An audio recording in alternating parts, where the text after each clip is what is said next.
Si vous faites de la photographie et que vous trouvez vos images trop nettes, que vous aimeriez obtenir un effet un peu plus diffus dans les hautes lumières pour adoucir vos images, j'ai reçu ce filtre. C'est le Polar Pro Quartzline FX Mist 77 mm et je le teste pour vous aujourd'hui. Vous voyez comme c'est joli là ? Je vous donne mes premières impressions et j'ai profité d'un soir de printemps au Pouliguen pour faire des photos avec mon Mamiya RB67. Et il y a quelque chose dans ces ports de plaisance en soirée hors saison. Mamma mia! Oh, joli, mamma mia. Ah, t'as capté?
Salut à toutes et à tous, c'est Thomas App, je suis photographe et réalisateur indépendant. Sur cette chaîne, je parle essentiellement de photographie argentique et j'essaye d'inciter le plus de personnes possible à avoir une pratique artistique dans leur quotidien parce que je pense qu'il n'y a pas besoin d'être professionnel, pas besoin d'avoir fait une école d'art pour faire de la photographie, faut faire des photos.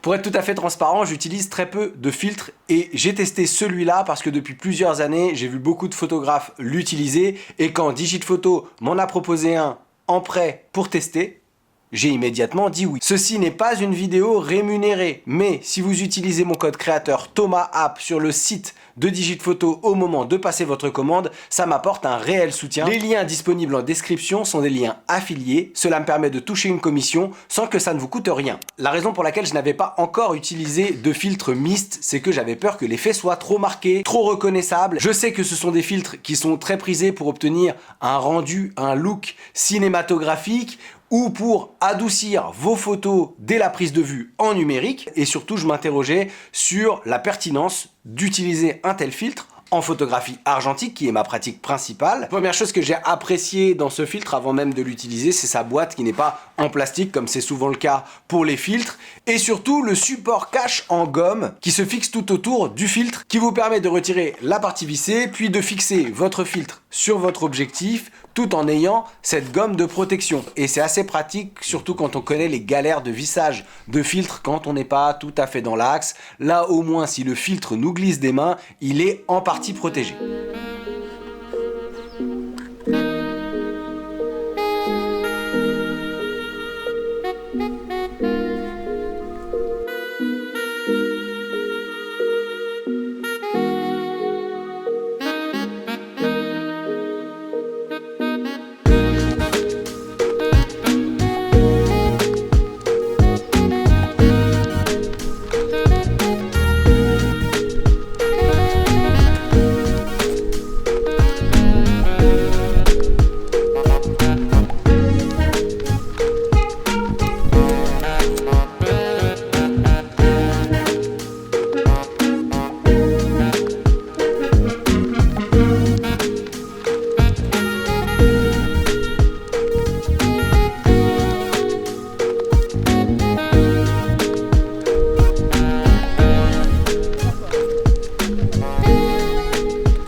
En fin de journée, j'ai trouvé ce filtre particulièrement intéressant, notamment avec les lumières des devantures de restaurants. On voit bien que ça permet aux lumières des néons de bien se diffuser et que ça apporte une douceur supplémentaire grâce à un aspect qu'on retrouve en photographie quand l'air est humide, voire brumeux.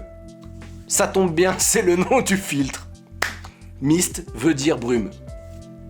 Le second usage que j'en ai fait, c'est en vidéo de nuit et je trouve que ça fonctionne bien. Ça permet d'augmenter la luminosité ambiante parce que la lumière se diffuse dans le filtre.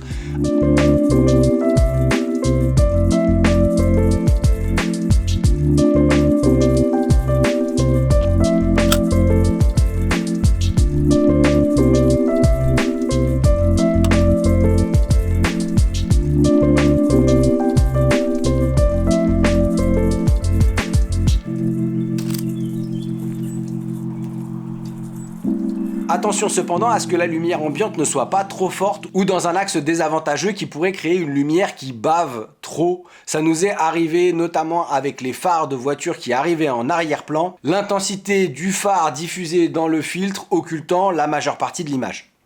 Ce test m'a convaincu que j'aimais bien ce type de filtre, vous l'aurez remarqué. Quand vous commandez un filtre, à bien vérifier le diamètre de votre objectif principal. Le lien qui est en description, c'est un diamètre 77 mm parce que c'est le diamètre de l'objectif de mon Mamiya RB67. Je suis en train de tester le Mist de chez Oya sur mon Fuji et je vous en dirai des nouvelles. Alors abonnez-vous à cette chaîne pour ne pas manquer la vidéo quand elle sortira. Pour l'instant, les photos que j'ai fait avec ce filtre et le tout dernier Polaroid sont de toute beauté.